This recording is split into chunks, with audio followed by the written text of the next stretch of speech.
Welcome, everyone, and thank you for joining us for today's webinar, L1Terminal Fault Mitigation Strategies for Citrix. My name is Virginia Mundos. I'm a Senior Program Manager with our Professional Services team here at Citrix. I'm joined today by our experts, Ryan McClure, Citrix Consulting Enterprise Architect, and Martin Zuchik, Senior Architect for Citrix Technical Marketing. Before we get into the presentation, let me quickly review a few housekeeping details. We will have a live Q&A session toward the end of today's event, and you're welcome to submit your questions during the presentation. Simply type your question into the Ask a Question window and click Submit. Also, we are recording this event, and the on-demand version will be available from the same link that you used to join today. So feel free to come back, watch the archive, or share it with your colleagues. And finally, the slides are available for download from the Event Resources tab located along the top of the interface. Okay, let's get started. Let me go ahead and pass it over to Martin to kick things off for us. Martin? Thank you, Virginia. Today, as mentioned, we are going to talk about the L1Terminal fault. And just to quickly look at the agenda, we will start with a brief history and overview of all the speculative execution side channel attacks. Then we will discuss the L1Terminal fault itself, what it is, what's the history behind, what it can do, how it works under the hood. Then we will talk about the performance impact that you can expect to see, how to measure it. We will move on to the positive side, talking about the potential mitigations and how you can minimize the impact in your environment. And finally, cover some of the recommendations of what you should do next as a next recommended steps. Let's start with a brief history. So we are talking about the speculative execution side channel attacks. And to give you some context, it really helps to actually think about the history of computers. Historically, computers were very simple machines where all the different parts of the computers were working at about the same speed. But over the time, what we saw is that the different computer parts started to develop with different priorities and different focuses. So we saw one of the best examples are the physical processors, which focused heavily on the speed.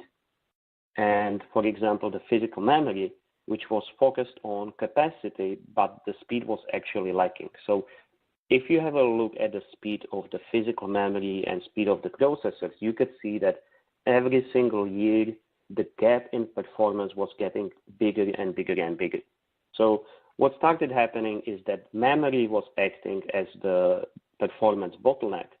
And more often, the processor would just have to wait, stop, and sit idle, waiting for the memory to catch up. So what was logical step is that the researchers that are creating all these chips started coming up with the innovative ideas how to actually bridge this gap. And we mostly saw two technologies taking care of this gap. First one is hierarchy of caches that are faster than the memory. So we have multiple caches that sits in between the memory and the CPU.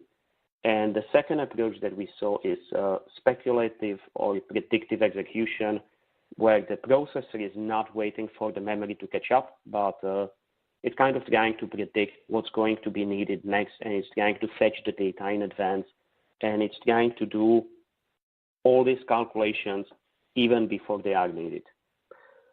Now, in 2017, independent researchers, so a couple of different people independently on each other, came up with the idea that this predictive or speculative execution could actually be poisoned to do what they want. So what they wanted to do is that they wanted to trick the speculative execution to load and retrieve the data that they are interested in. The only problem with this one is that there are still security measures. So even though the data was retrieved, they didn't have access to it. So it was the system will find out you don't have access to this data, and it will figure it out anyway. Here comes the second piece of the story, which is called the side channel attack. So what side channel attack does is that you don't have direct access to the data, you don't have permissions, but instead you are going to retrieve this data indirectly due to some property of the implementation or the system under observation. So typical examples are you cannot have access to the data, but you are looking for things like the temperatures, electromagnetic leaks, the sound, the power consumption, or in this case of all this caching attacks, you are looking at the timing. So what these researchers has done is that they actually combine both methods. So they are using speculative execution to get the data inside the RAM, and then they are using the side channel attack to find out the content of that memory. The good thing is that they discovered it sometime around mid-2017, but they have done something that's called a responsible disclosure. So instead of going out to the news, they started talking to all these companies that should be aware of this, the chipset vendors, the operating system manufacturers, and made them aware in advance, we are going to publicize this vulnerability, but we are going to give you some time to actually get it fixed ahead of it. And that public disclosure happened in January 2018. So what is new, and what I would like to stress here again, is this is the new class of vulnerabilities. So it's not one new exploit that's using like old method. It's completely new class, which doesn't happen often at all. So what this new class of vulnerabilities allows you to do is that it allows you to read the memory across security domains, completely ignoring the existing security models that we have. And I would say that there were three big problems in January when this was announced. The first one was that was a media frenzy. So everyone wanted to talk about this because it was the new hot thing. So what we noticed is that there was a lot of myths and misinformation on the market. That's why we created the previous webinar talking about the meltdown and Spectre in March 2018. The kind of related to this one is that this problem or this vulnerability, the level where it operates is too low level for most administrators. So most administrators are going to have problems with actually understanding how it behaves, what it can do, what it cannot do, what's possible to do with this. And finally, the big, kind of related to this one is this is a hardware-based problem. And the only, let's say, proper or final solution to this one is to replace the chips that we are using today. We cannot do this, though, for all the devices that we have. So instead, what we are trying to do is that we are trying to do the software-based mitigation of the hardware problem for the time being. And because we are doing this, there are two consequences. First one is that especially the initial mitigation is often computationally intensive, meaning it has direct impact and negative impact on performance.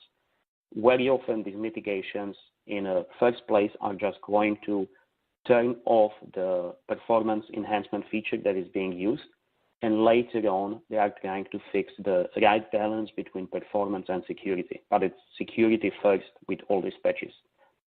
Second related problem is that many of these mitigations are not simple change because they often require a combination of the microcode updates, operating system patches, some configuration changes. So you need to go to a registry to actually make the changes.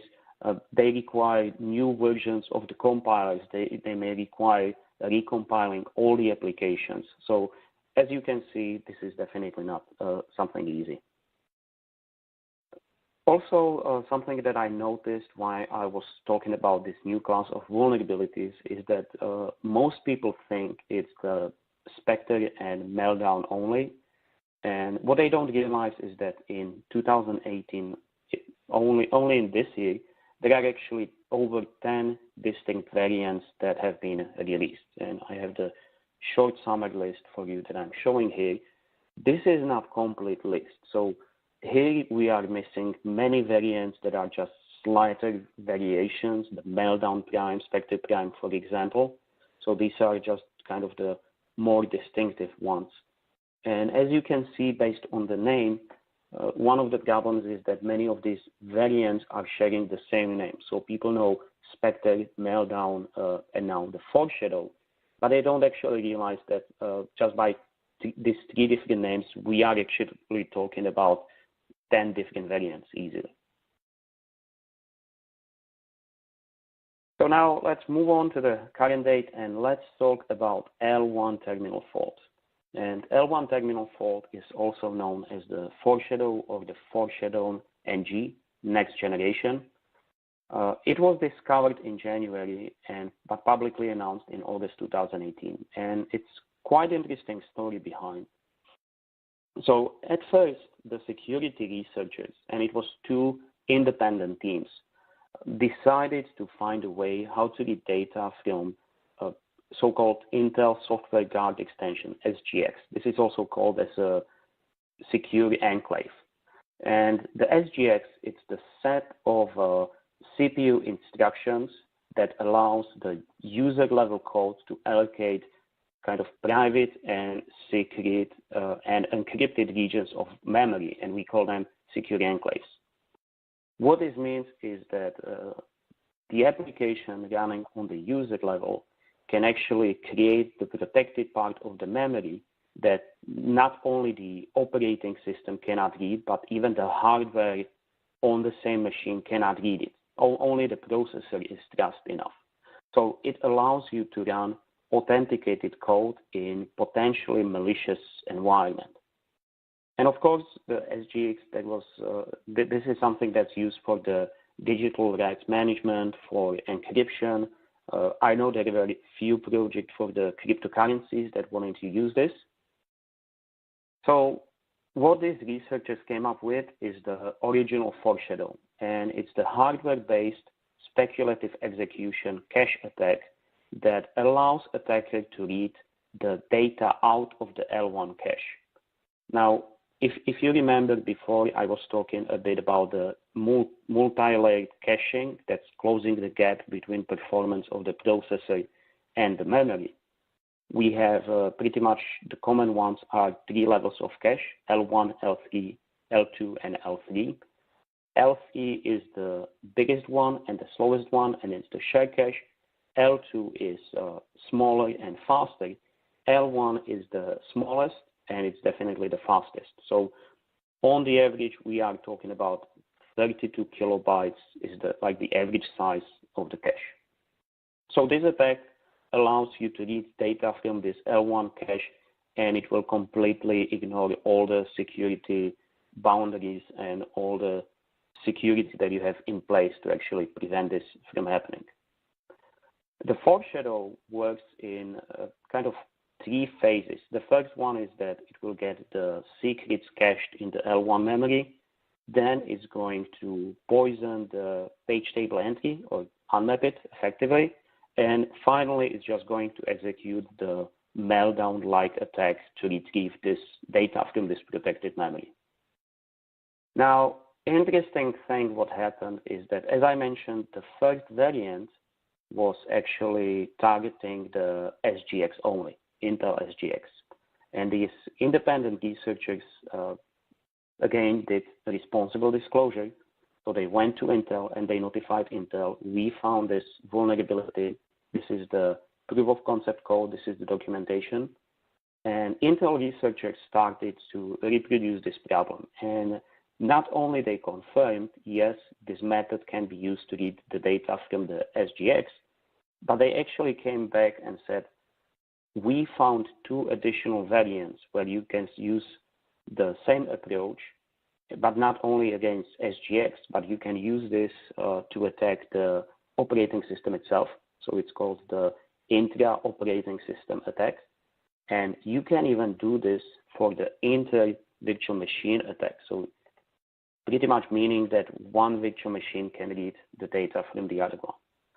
So even though the original researchers came up with the Foreshadow, that's the first variant that can target only the SGX, Intel itself came with the second and third variant.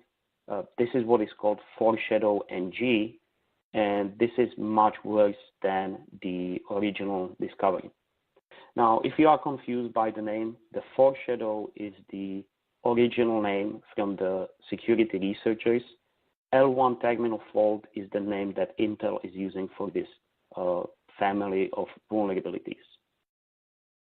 Now, we will talk a bit about the mitigation later, but as you can see, the final variant, the one that can be used with a hypervisor, this is by far the most complicated one to actually mitigate. Now, I would like to mention this. The attack complexity of the Foreshadow is actually very high, but that doesn't definitely mean that you should kind of not pay attention to this, because the permissions that you need to actually execute this vulnerability are very, very, very low. So the risk is definitely very high. Now, let's talk a little bit about the final variant. That's what the most people are going to be interested in. This is the one that's potentially dangerous for virtualization. Quick refresher, what is SMT? So SMT stands for simultaneous multi-threading. And last year, I wrote a big blog post discussing the woman that formed DIT. This might be interesting for you. Simultaneous multi-threading is one of inventions that was actually invented by women as well, Susan Eggers, in 1990. The more popular name of this is hyperthreading, which is Intel's implementation of SMT.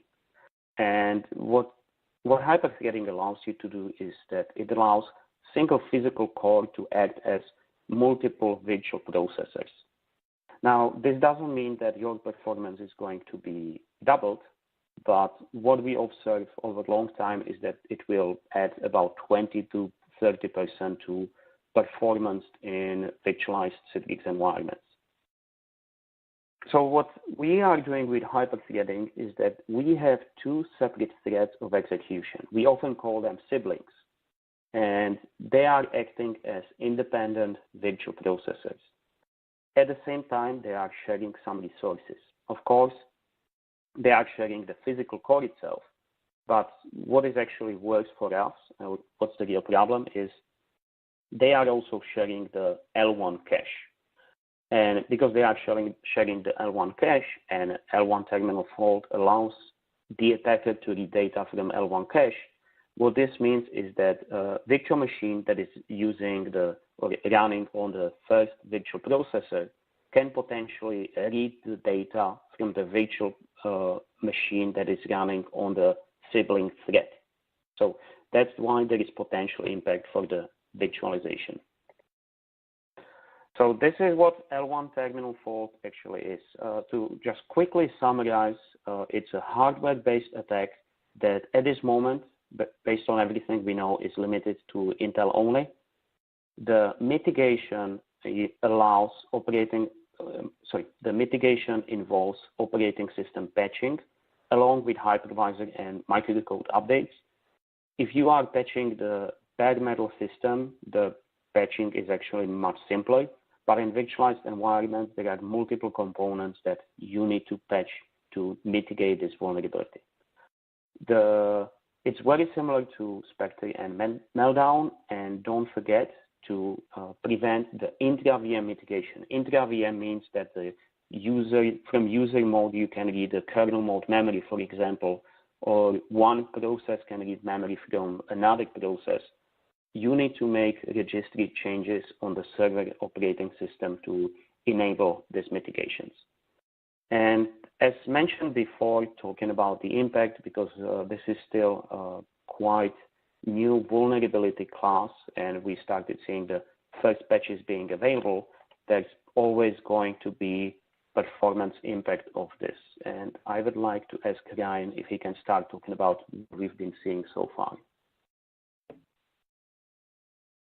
Yeah, thanks, Martin. Definitely a hot topic anytime we hear one of these vulnerabilities come out. Immediately the first question is, what is the impact to performance, or more specifically, what's the impact to density? So before we get into those questions, just a quick disclaimer, testing of L1TF, just like when Spectre Meltdown came out, is ongoing at almost all vendors. They're continuing to attempt to optimize patching methods, and on top of that, almost every Citrix environment is different and has customer-specific elements, and not all customers are going to take the same mitigation approaches. So your results are absolutely going to vary. We definitely encourage you to use tools like Login VSI to baseline and understand what the impact of your mitigation strategy is going to be on your specific set of hardware with your workload type.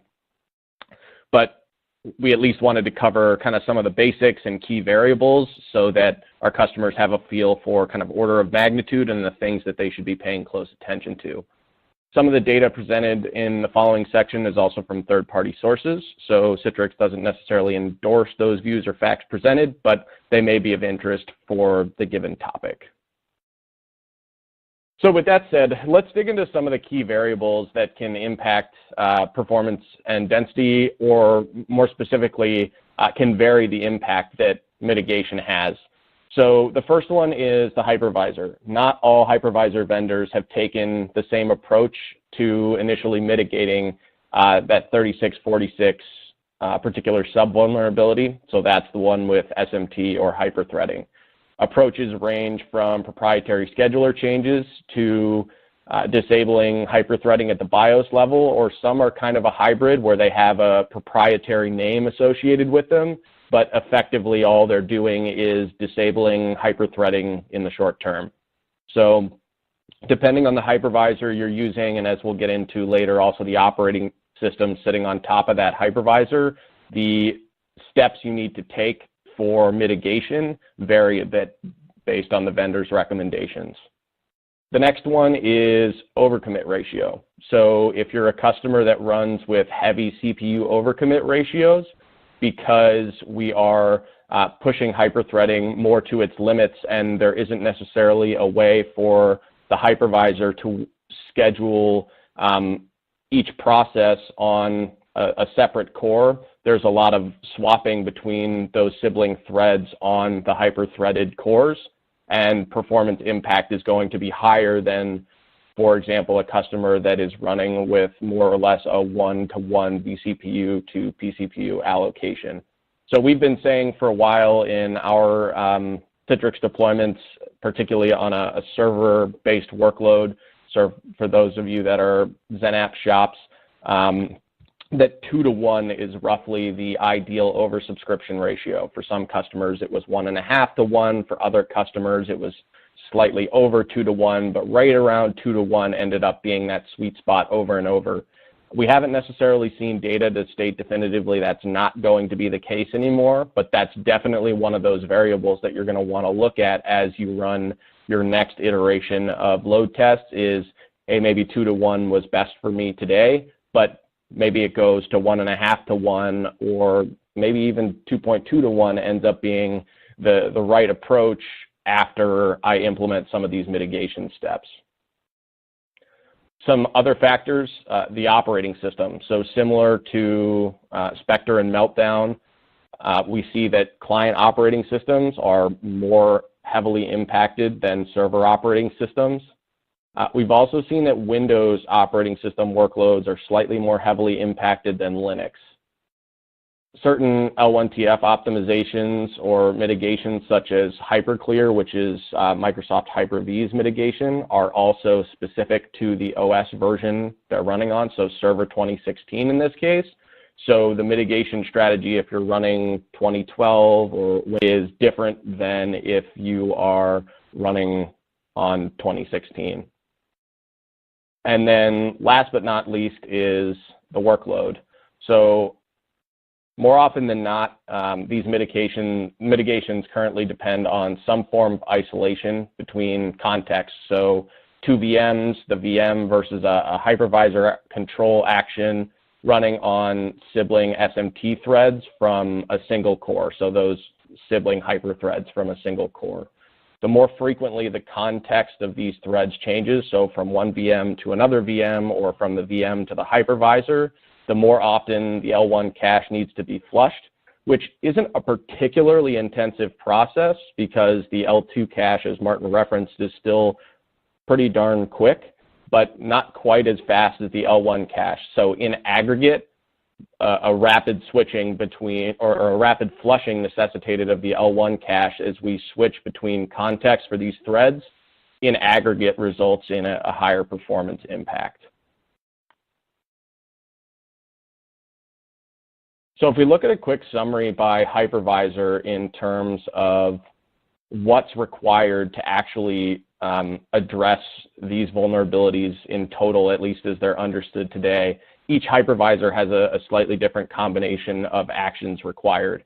Before we get into them, I'll reiterate that not every customer is going to determine that every one of these actions is required in their environment. So you definitely need to take a look at your workload, a look at the total risk and exposure, whether you've got VMs of different trust levels running on the same piece of hardware under the hood, and what ultimately the data that's potentially exposed ends up being in your environment, and weigh that against the potential performance impact of some of these mitigation steps. So you may decide that for a particular workload in your environment, the impact to performance outweighs the benefits that would be realized by taking some of these steps that are perhaps a little bit more impactful from a performance perspective. All of that said, if we assume that you're going to take all of the steps required for a given hypervisor to patch these vulnerabilities, here's what the actions required kind of look like. So for XenServer, the actions are to apply the relevant patches and then also take the step to disable hyperthreading. Now, this can be done at the BIOS level if you want, but it can also be done at the hypervisor level, and we have a CTX article out there on how to manage it so that you don't have to go deal with making the BIOS change later if and when it becomes appropriate. So many of our customers are looking at doing this at the hypervisor level. It may also be a case where you own the hypervisor within your team, so you have control and can take that step yourself and don't have to involve potentially other teams to go and execute that change. Looking at vSphere, they have a scheduler change that they're calling the Side Channel Aware Scheduler, or SCAS for short. It is not enabled by default, and that's because when you enable it, that's when the real performance impact is realized. So they want to make sure that their customers have the time to do their diligence and plan out what they need to do, if anything, to accommodate for any potential performance impact. So they haven't made this a default setting. When Side Channel Aware Scheduler is enabled, VMware does not recommend disabling hyperthreading. Now, the reason for that is because the Side Channel Aware Scheduler is effectively doing something very, very similar to disabling hyperthreading, in that it is only going to allow a single VM to leverage a single core at a given time, then flush that cache at a very high level before the next context attempts to use that core. So very similar to just disabling hyperthreading today, but we see a number of customers looking to take both steps, enabling Side Channel Aware Scheduler and then also disabling hyperthreading, and to an extent they're redundant actions that will just require customers to potentially go and re-enable hyperthreading at a later date. For Hyper-V, they have another sort of technology-specific mitigation called HyperClear. Now, HyperClear is available for 2016 only. With HyperClear, the way that it works, Hyper-V has actually been able to realize slightly lower performance impact anecdotally, they've stated, than maybe some of the other hypervisors out there. But again, you do have to be on 2016, and it also does require some adjustments. So it's a two-stage process where not only do you have to go and enable HyperClear or enable the core scheduler, but then you've also got to go and modify the hardware settings for each VM to change their thread count per core to 2, or they won't be able to take advantage of the performance benefits. For Server 2012 and earlier, disabling hyperthreading has to be considered, just like on XenServer, and then also similar to the impact of the Side Channel Aware Scheduler on the vSphere side. So a little bit more on XenServer.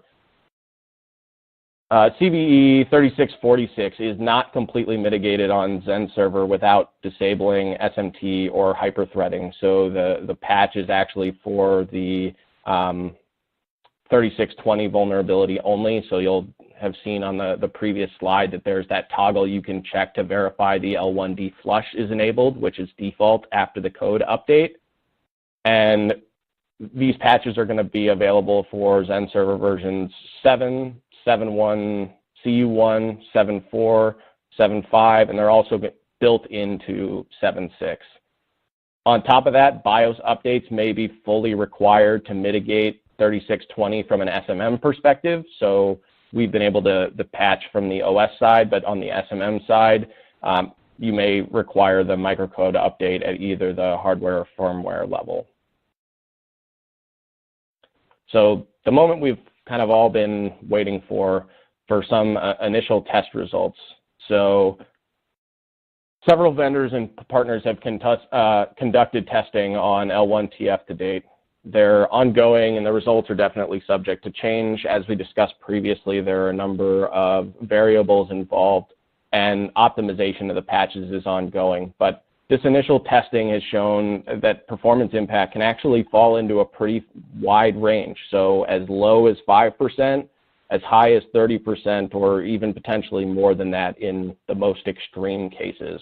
So that 5 to 30% number is kind of what you're going to want to have in mind as we look at some of the data on the following slides.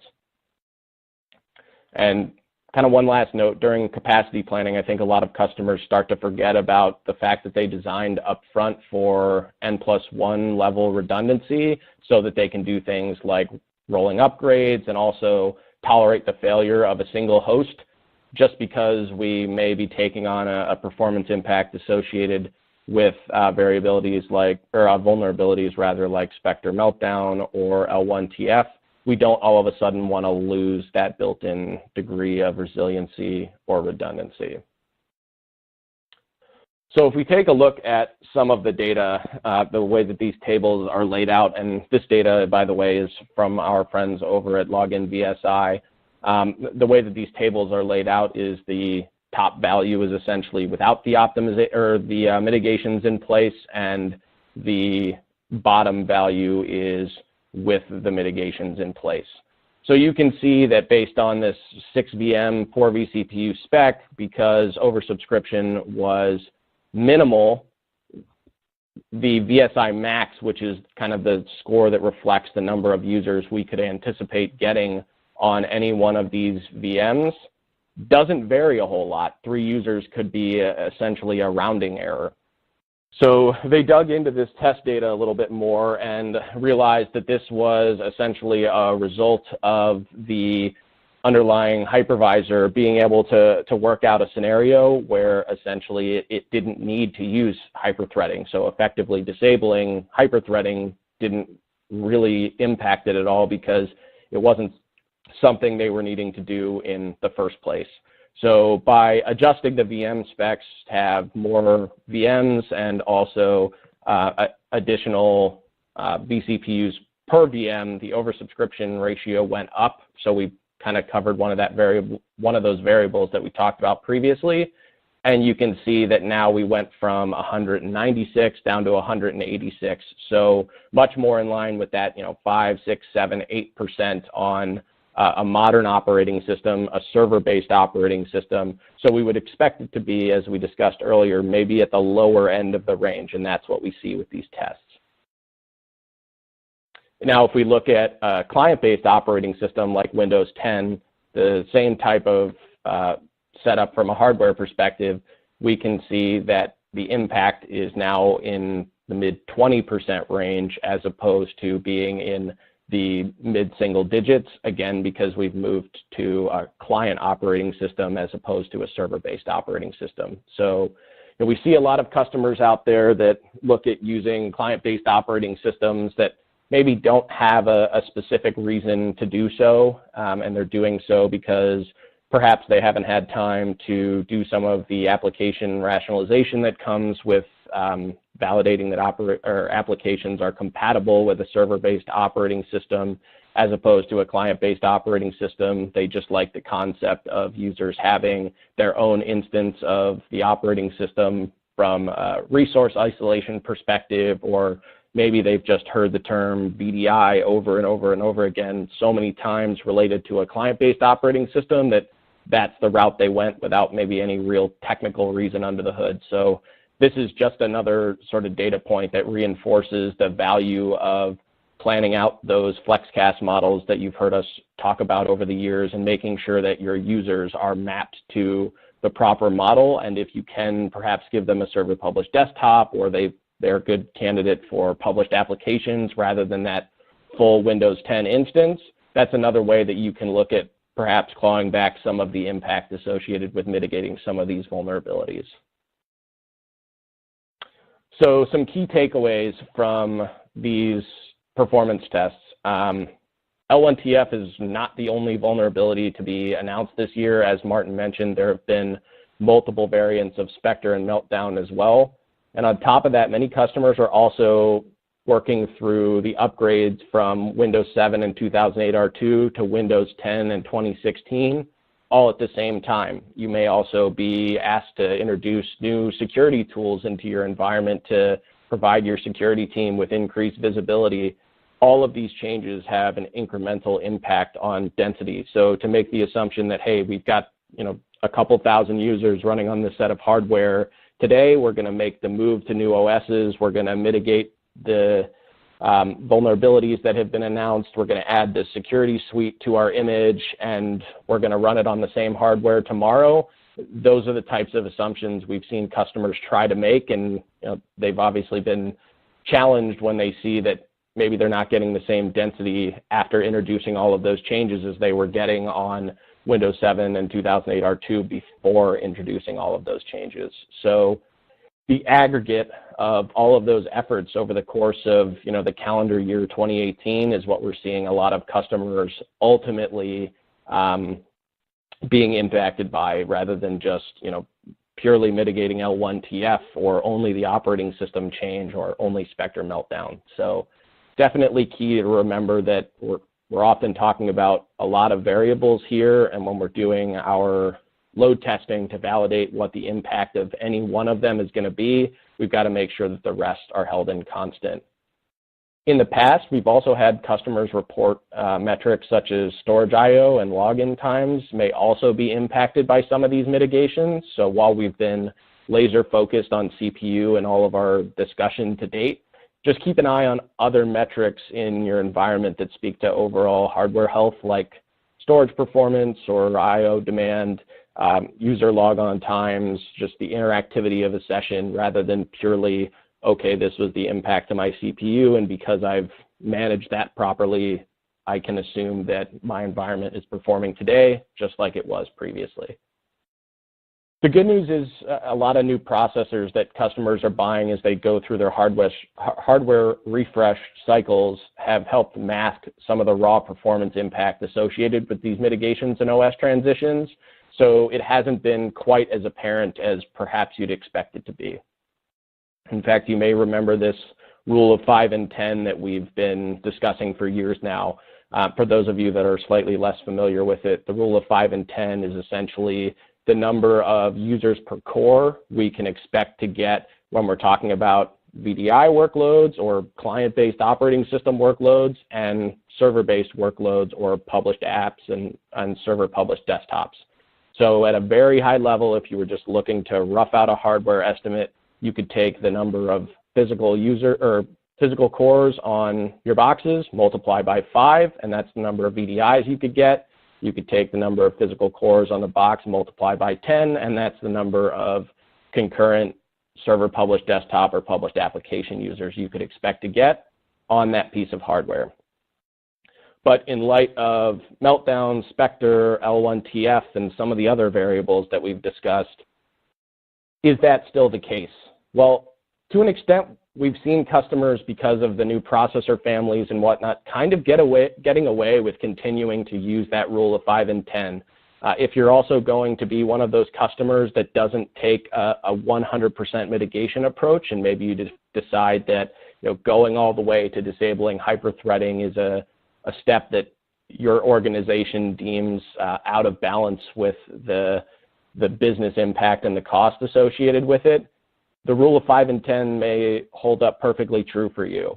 If you're a customer that knows that you're going to have to implement every one of the mitigations for all of these vulnerabilities, maybe you haven't gotten to the point of acquiring new hardware yet, then you might be looking at something more like a rule of 3.5 and 7 or 3.5 and 7.5 as sort of a conservative estimate in the interim while the dust kind of settles out on the L1TF front. So it certainly holds up the rule of 5 and 10 in certain environments under certain conditions, but if you want to be a little bit more conservative, that's where we've started to knock off that roughly 20% or so just to make sure that customers have headroom in their planning exercises.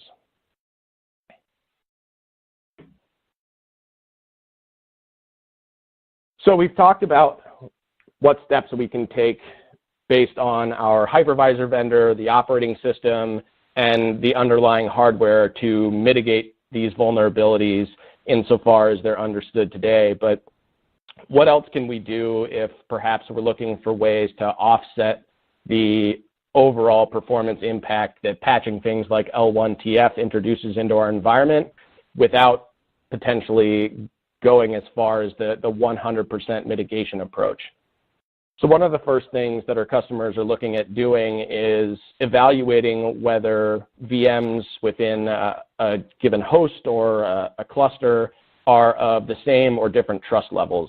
If they are of the same trust level, it may be that your organization decides that the risk associated with those VMs potentially compromising data from one another because they are of the same trust level, and to access them, you require the same degree of access to get into VM A as you do VM B. They may decide that for that reason, that particular workload doesn't require the full battery of patching or mitigation. So an approach that can be taken if that's not your case is that you can consider some degree of hardware segmentation or isolation so that you can have resources that are of the same trust level within the same set of hardware boundaries. And perhaps that is a mitigation that your organization deems appropriate rather than needing to, for example, completely disable hyperthreading at the hypervisor or the BIOS level. There are also options to potentially limit untrusted code execution. So we can look at things like WEM application security and the enforcement of blacklist or whitelist strategies so that we know that the code running within our VMs is code that we expect to run during normal operations of our environment, and that any anomalies can either be audited and flagged upon or can be denied entirely. So that's another sort of method we have at our disposal to potentially limit our degree of exposure, even if we decide that the 100% patching approach is perhaps a bit too extreme for our organization from a performance perspective. And last but not least, browser-based workloads are often considered some of the highest risk in end-user computing environments. So if you think about the things that your end users are doing any given day, they're reading emails, certainly potentially a risky activity. They're working in spreadsheets, perhaps a few homegrown applications that are primarily integrating and interacting with databases that live completely within your four walls or your data center. Those activities may be slightly lower risk, but one of the other things that they're very often doing is browsing the internet, which can mean that they're exposed to sort of the wild, wild west of risk. And while we may be controlling or limiting that with certain controls like a proxy, we're never going to 100% eliminate that exposure.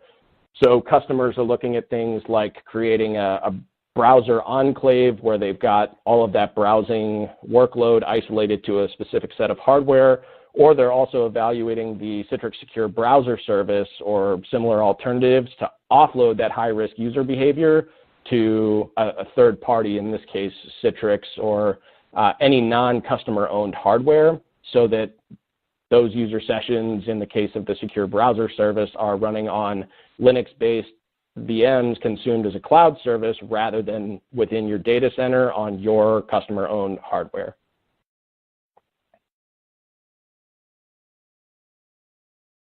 Some other potential approaches to minimize impact. Remember that not all variants are as computationally expensive to patch. So when we look at the 3 variants of L1TF, it's really not until we get down to that 3646 variant where we're talking about hyperthreading and SMT that we are talking about it being particularly computationally intensive. So when you look at your mitigation strategies, you may decide that you want to mitigate the SGX and the OS and SMM variants, but you may decide that the hyperthreading variant in particular is one that you need to look at some of the things we discussed on the previous slide instead. And then there are also options similar to Spectre and Meltdown to reclaim that density. So the first thing is looking at things like the Citrix Optimizer. Your mileage is certainly going to vary with the Citrix Optimizer, but field experience recently has shown roughly a 10% improvement in single server scalability when you look at an optimized workload versus an unoptimized workload. So looking back at that data example, if you're a Server 2016 customer and you're running unoptimized today, you patch L1TF and maybe you pay that 5 to 7% penalty we saw in that particular data set, but then you run the Citrix Optimizer tool and get another 10% back, and you actually come out on top roughly 3% ahead of where you were going in. So if you haven't done that today, regardless of your L1TF strategy, definitely something to consider doing. Another option is Citrix WEM, which has some smart CPU optimization features that can also be used to increase density. We've certainly had customer environments where the density impact has been on the order of night and day. Other customers, it's more of an incremental gain. There are a couple of great blog articles and resources out there about how to tune your WEM deployment beyond just the sort of default optimizations. And those are another great place to take a look at when you're looking to reclaim some of the density that you may have lost during L1TF patching.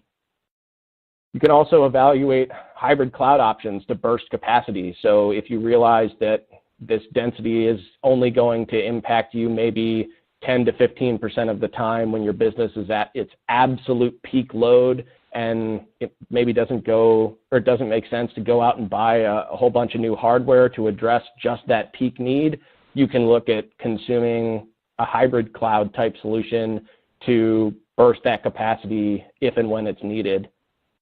And then last but not least, just make sure that your servers are right-sized. You're overcommitting optimally based on your workload and your hardware. You're using the right set of codecs from an HDX policy perspective based on the operating system you're using under the hood, those sorts of things. They seem like fairly easy or obvious steps to take, but you'd be surprised the number of environments that we work in where those sorts of things haven't been addressed yet. So another potentially quick and easy win that you can undertake to reclaim some of this density impact. So how can we help? In a lot of scenarios, it's helping customers look at some of those same things that we just discussed. So making sure that customers understand and have actually implemented the mitigation approach that they've landed on. A lot of times we see that customers miss those registry keys that Martin talked about, for example. Evaluation of the underlying hardware to determine if we can further optimize in terms of overcommit ratios, users per core, making sure that we're kind of properly following that rule of 5 and 10 that we talked about, optimizing and tuning the underlying operating system, and then looking at what we can do with things like WEM if you have it implemented, for example, to further optimize your environment. And ultimately, the objective here is to make sure that you've done everything you can within your current environment and its current state to squeeze as much performance and density out of your hardware as you can to offset some of the impact of mitigating these vulnerabilities. If you're interested in some additional reading, we've also got a bunch of resources here on this last slide that you can dig into that are great sets of information for more detail on how the vulnerabilities work, what the associated risks really are if you're trying to build a case to your security team, how others like Microsoft and VMware are viewing these vulnerabilities and the performance impact that they've seen. So some really good additional information here. I will go ahead and hand it back to Virginia, who will take us home from here. Awesome. Thank you so much, Martin and Ryan. That was a great session, really informative. Thank you so much. So before we move into our Q&A, I'd just like to remind all of our audience that if you do have a question for our speakers, you can simply type it into the Ask a Question area on your screen. Simply type your question into the text box and then hit Submit. If we don't have time to answer all of the questions here today live, just keep an eye on our Citrix blog for a complete rundown of all the FAQs. So while you all take a minute to enter your questions, I just want to share with you some information on some upcoming events. So if you'd like to learn more about other Citrix products and you enjoyed this webinar, we definitely encourage you to check out our education course preview webinars. So the next one is going to be Monday, October 29th. It's a 1 hour, and it covers different security considerations for networking admins they should look at when deploying Citrix SD-WAN. So it's a 1 hour webinar. It's free, given by a Citrix certified instructor who will give a closer look into SD-WAN, stateful firewall, and security administration and management. They'll walk through security considerations from physical to application to network and to firewall, and you'll get a comprehensive view of what SD-WAN can do. So go to the bit.ly link listed here or scan the QR code and you can register today. And if you want to learn more after the webinar, our Citrix education team will offer a 15% discount on the 3-day course and certification exam to those who attend. So check that out. Okay, so just one more event that I want to put on everyone's radar. I'd like to invite you all to join us for our first ever Virtual Tech Summit. So this online event is hosted by Citrix, and it's taking place on Thursday, December 6th from 9:30 a.m. to 5 p.m. Eastern Time. Registration is live right now, so if you just go to now.citrix.com/virtual tech summit, you can go ahead and register or download the deck and click on the link there. It's going to cover technical sessions on how to build your digital workspace. It'll have a Citrix Experience Center, opportunities for peer networking, and the ability to earn badges and win prizes. So make sure you register for that. All right, so we've got a couple of questions in the queue, so I'm going to go ahead and hand it over to Ryan to get us started on Q&A. Ryan? Yeah, great. Thanks very much. So we've got a couple of questions that have come in here, and we will start through them in no particular order. So, Martin, you might want to take this one. You mentioned, I know you've been keeping current, you mentioned that the performance impact should be fixed in the future. Do you have any update about that? Okay, so we do have actually a couple of updates, but at this moment we don't know a lot of details. What we know is that Intel is targeting the Cascade Lake generation to actually make some changes to the architecture. And also Microsoft is making changes. So if you are running the latest build of the Windows 10, I mean in the fast ring, the 1903 or 19 first half of the year, you already have enabled red polyne in those builds, and there are also more optimizations. We don't know details, but Microsoft promised there should be blog posts released about it very, very soon. And they are specifically targeting the impact of the Spectre version 2 with this. Great, thanks, Martin. I do remember seeing a post about that now. It'll be really interesting to see how that changes things. Okay, the next question that came in. What are customers doing about L1TF and end-of-year change freezes? Definitely an interesting one. So, obviously the best case scenario is that you've got your L1TF mitigation strategy figured out and you're able to implement it before your end-of-year change freeze. But if you're not in that bucket, customers are kind of taking one of two approaches. The first is that most customers or many customers have provisions around emergency security changes in their end-of-year change freeze windows. So they're covering any L1TF mitigations they need to implement under those provisions. Or other customers are saying, okay, we really want to adhere to the change freeze and not make any changes at all if we can avoid it and we've deemed the risk acceptable. And let's use this time that we have at the end of the year as our runway to do some extra due diligence and really get quantifiable data so that we can take it back to the business and make an even more informed decision as we head into the beginning of the year. So those are kind of the two buckets that customers fall into when they have an already established mitigation approach. This next one was a really good question. So, Martin, I'll hand this one to you. What about AHV? That's a really good question. And I actually feel really bad that we forgot about Acropolis. So, and we reached out to Keith Baggerman from Nutanix to actually discuss this. So Nutanix has seen the similar density differences between 5 to 30% depending on the workload. And the latest version is already patched. And what Nutanix is working on now is they are trying to mitigate the impact of those patches, so minimize the performance impact. If you need more info, recommendation is just reach out to your favorite performance or solution engineer from Nutanix, and he should be able to help you out. Awesome. Thanks, Martin. I actually think that's all the questions we've had come in so far. So if there are no others being entered, we'll go ahead and wrap it up, give everyone a couple minutes of their morning back, and have a good rest of your day.